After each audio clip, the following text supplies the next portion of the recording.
There are so many people pursuing photography these days. Everything's just become oversaturated, particularly for landscape and travel photography. Everybody's out shooting the same scenes, the same classic landmarks. I don't understand why a landscape photographer would go on a trip to Iceland or Lofoten or the Isle of Harris and shoot the same images in the same kind of lighting conditions as everybody else. When we look at social media feeds or even photographers' websites, it's the same stuff. It's boring. I don't see the point or value to photograph what others have already photographed to saturation point and beyond. You sort of become a sheep. On top of that, traveling to these popular locations, well, they're just crammed with people and it's expensive. Over tourism is a serious concern in many countries. Where's the fun in that? And some people would say it's irresponsible too. Places like Antarctic, that's not good. Over tourism is not good there.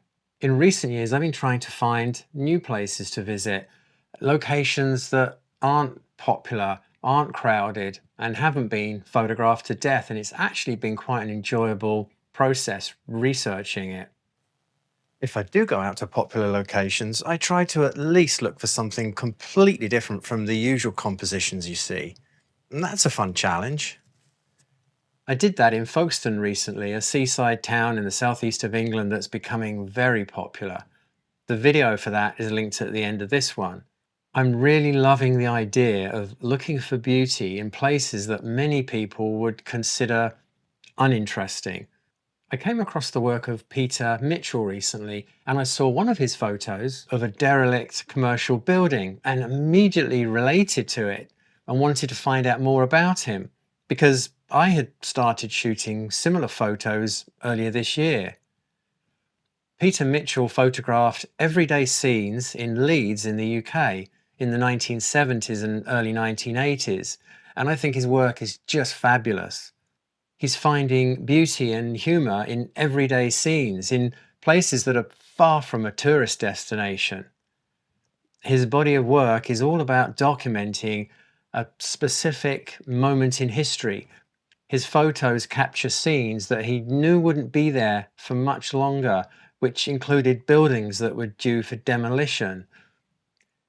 He actually had an exhibition earlier this year called Nothing Lasts Forever.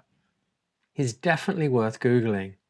I've realized that this is the type of photography that I want to do. When I'm in Canada, I'm going to be visiting small towns within driving distance and capturing life there, the architecture, the landscape, the culture.